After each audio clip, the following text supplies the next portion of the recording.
ಗುರುಜಿ ತಿಳಿಸ್ಕೊಡ್ತಾ ಇದ್ರಿ ಪಿತೃದೋಷದ ಕುರಿತಂತೆ. ಹಾಗಾಗಿ ಈ ಪಿತೃಗಳ ಆಶೀರ್ವಾದ ಅನ್ನೋದು ಮದುವೆಗೆ ಎಷ್ಟು ಮುಖ್ಯ ಆಗುತ್ತೆ ಗುರುಗಳೇ? ಪಿತೃಗಳ ಆಶೀರ್ವಾದ ಎಷ್ಟು ಮುಖ್ಯ ಅಂದರೆ ಇದನ್ನು ನಮ್ಮಮ್ಮ ಯಾವಾಗಲೂ ಹೇಳ್ತಾ ಇರ್ತಾರಮ್ಮ. ಏನು ಗೊತ್ತಾ, ತಂದೆ ತಾಯಿಯಿಂದ ಮಕ್ಕಳು ಆಸ್ತಿಯನ್ನು ಇಸ್ಕೋತಾರೆ, ತಾತನಿಂದ ಆಸ್ತಿಯನ್ನು ಇಸ್ಕೋತಾರೆ. ಅದೇ ರೀತಿಯಾಗಿ ಕರ್ಮದ ಪ್ರತಿಫಲಗಳನ್ನು ನಾವು ಅವರಿಗೆ ಸಲ್ಲಿಸಬೇಕು. ಏನಂಗಂದರೆ ಅವರಿಗೆ ಶ್ರಾದ್ದ ಮಾಡುವಂಥದ್ದಾಗಲಿ, ಅವರಿಗೆ ನಿಮ್ಮ ಪಂಗಡದಲ್ಲಿ ಯಾವ ರೀತಿಯಾಗಿ ಅದನ್ನು ಅರೇಂಜ್ ಮಾಡಿರ್ತಾರಲ್ಲ ಅದನ್ನೆಲ್ಲ ಮಾಡುವಂಥದ್ದಾಗಲಿ ಖಂಡಿತವಾಗ್ಲೂ ನೀವು ಮಾಡಿದಾಗ ಅಷ್ಟೇ ಪಿತೃದೇವತೆಗಳ ಆಸ್ತಿಯನ್ನು ಹೆಂಗೆ ನಾವು ಭಾಗ ಮಾಡ್ಕೊತೀವೋ ಅದೇ ಥರ ಅವರ ಆಶೀರ್ವಾದವನ್ನು ತಗೊಳ್ಳೇಬೇಕು.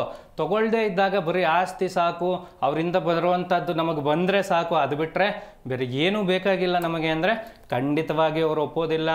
ಅವರಿಗೆ ಸಲ್ಲಿಸುವಂಥ ಗೌರವಗಳನ್ನು ಖಂಡಿತವಾಗಿಯೂ ಸಲ್ಲಿಸಿದಾಗ ಅಷ್ಟೇ ಅವರು ಆಸ್ತಿ ಕೊಡುವಂಥ ಖುಷಿ ಮನಸ್ಸು ಅವ್ರಿಗಿರುತ್ತಲ್ಲ, ಅದೇ ಥರನೇ ಆಶೀರ್ವಾದ ಮಾಡುವಂಥ ಖುಷಿಯಾದ ಮನಸ್ಥಿತಿ ಅವ್ರಿಗಿರಬೇಕು.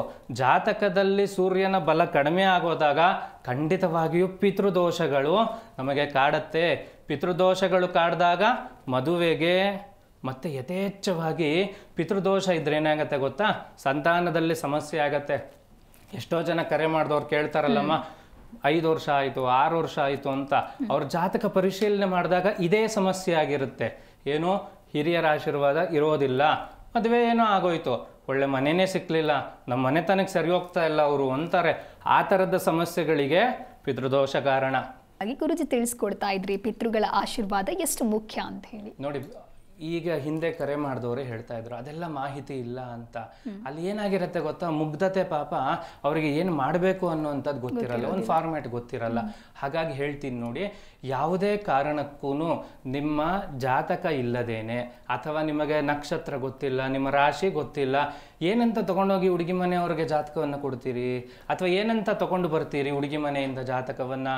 ಬರೀ ಒಂದು ಫೋಟೋ ನೋಡಿದ ತಕ್ಷಣವೇ ಲಕ್ಷಣವಾಗಿದ್ದಾರೆ, ಮದುವೆ ಮಾಡ್ಕೋಬಹುದು, ಆಯಿತು ಸಂತೋಷ, ಅದೆಲ್ಲ ಯಾರೂ ಬೇಡ ಅನ್ನೋದಿಲ್ಲ. ಆದರೆ ನೋಡಿ, ಮನೆತನ ಹೊಂದಾಣಿಕೆ ಆಗದೇ ಇದ್ದರೆ ಈ ಥರದ ಸಮಸ್ಯೆಗಳೆಲ್ಲ ಬರ್ತಾ ಹೋಗುತ್ತೆ.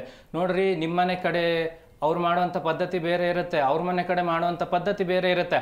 ಆ ಎರಡು ಪದ್ಧತಿಗಳು ಸೇರಿದಾಗಲೇ ಸರಿ ಹೋಗುವಂಥದ್ದು. ಅದೆರಡು ಪದ್ಧತಿಗೆ ಮ್ಯಾಚ್ ಆಗಲಿಲ್ಲ ಅಂದರೆ ಏನಾಗುತ್ತೆ, ಈ ಥರ ದೋಷಗಳು ಬರುವಂಥ ಸಾಧ್ಯತೆಗಳಿರುತ್ತೆ.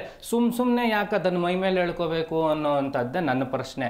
ಪಿತೃದೋಷನೂ ಅಷ್ಟೇ, ದೇವ್ರ ಪೂಜೆ ಒಂದು ಅರ್ಧ ಗಂಟೆ ಲೇಟ್ ಆದರೂ ಪರವಾಗಿಲ್ಲ, 1 ಅವರ್ ಲೇಟ್ ಆದರೂ ಪರವಾಗಿಲ್ಲ, ಅಥವಾ ಆ ದಿನ ಮಾಡೋಕ್ಕೆ ನಮ್ಮ ಕೈಲಿ ಆಗಲಿಲ್ಲ ಪೂಜೆನ ಅಂದರೂ ಪರವಾಗಿಲ್ಲ. ಪಿತೃಗಳಿಗೆ ಸಲ್ಲಿಸಬೇಕಾದಂತಹ ಗೌರವಗಳನ್ನು ನಿಮ್ಮ ಹಿಂದಿನವರು ಯಾವ ಫಾರ್ಮ್ಯಾಟಲ್ಲಿ ಅಥವಾ ಯಾವ ಸ್ಟೈಲಲ್ಲಿ ಮಾಡ್ಕೊಂಡು ಬಂದಿರ್ತಾರಲ್ಲ ಅದನ್ನು ನೀವು ಖಂಡಿತವಾಗ್ಲೂ ಮಾಡಲೇಬೇಕು. ಇಲ್ಲದೇ ಇದ್ದರೆ ಮದುವೆ ನಿಧಾನ ಆಗುವಂಥದ್ದೇ ಆಗುತ್ತೆ.